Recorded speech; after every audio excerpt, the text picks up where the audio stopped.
पिछले कुछ सालों में एसयूवी की मार्केट बहुत ज़्यादा बढ़ गई है। वो इसलिए क्योंकि हर कोई एसयूवी खरीदना चाह रहा है और इसी को देखते हुए कंपनीज ने भी अपना सारा फोकस एसयूवीज़ की तरफ ही कर दिया है। इससे जो सिडान सेगमेंट थी उसकी मार्केट बहुत डाउन हो गई थी और इसी ट्रेंड को देखते हुए 2021 में स्कोडा और VW ने अपनी कुशैक और टाइगुन लॉन्च की थी। Skoda that reflects the aspirations and expectations of global citizens who have their body, heart and soul in India. जिससे ये वाली सेगमेंट थोड़ी और ज़्यादा उभर गई थी।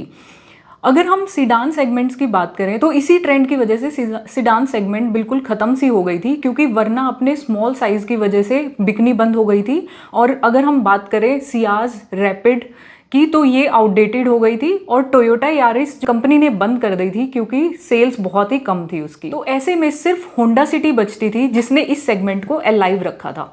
2022 में स्कोडा और VW ने अपनी स्लाविया और वर्टुस लॉन्च की थी और उसमें एक मेन चीज़ थी जो थी हाई ग्राउंड क्लियरेंस। तो अगर कोई एसयूवी की तरफ जा रहा है तो वो मेन रीज़न होता है उसकी हाई ग्राउंड क्लियरेंस। तो अगर वही चीज़ उनको सिडान सेगमेंट में मिल रही है तो इसीलिए लोगों ने वर्टुस और स्लाविया को भी एसयूवीज़ के साथ कंसीडर करना स्टार्ट कर दिया। वर्टुस और स्लाविया आने के बाद सिडान सेगमेंट का कंपटीशन और बढ़ गया और इसी कंपटीशन को और ज़्यादा बढ़ाने के लिए अभी मार्च 2023 में हुंडई ने अपनी नेक्स्ट जनरेशन वर्ना लॉन्च कर दी, जिसमें इम्प्रूव साइज था और एडवांस फीचर दिए थे। तो इससे इस सेगमेंट का कंपटीशन और ज़्यादा बढ़ गया।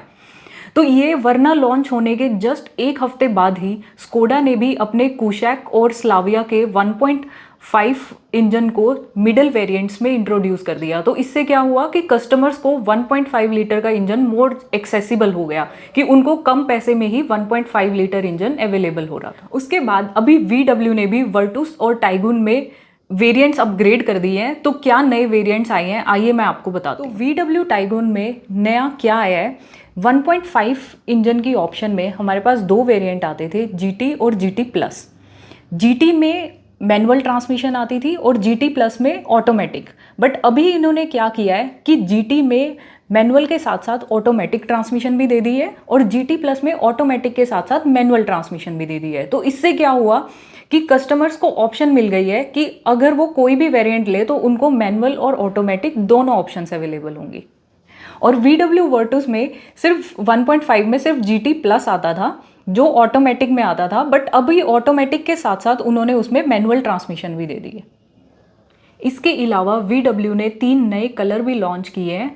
पहला है लावा ब्लू जो आपको सभी वेरिएंट्स में मिलेगा।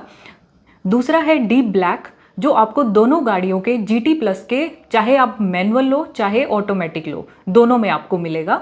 और इसके अलावा एक नया कलर इंट्रोड्यूस किया है जो है ग्रे मैट, जो टाइगुन के GT प्लस में ही आपको मिलेगा।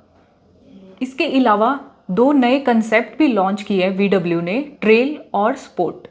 तो इनमें फीचर्स में कुछ चेंज नहीं है, सिर्फ कॉस्मेटिक चेंजेस किए गए हैं। अगर आप ट्रेल की बात करें तो उसमें आपको जैसे रूफ बार्स मिल जाएंगे और कुछ बॉडी ग्राफिक्स आपको मिल जाएगा, और अगर स्पोर्ट की बात करें तो उसमें सिर्फ बॉडी ग्राफिक्स आपको मिलेगा।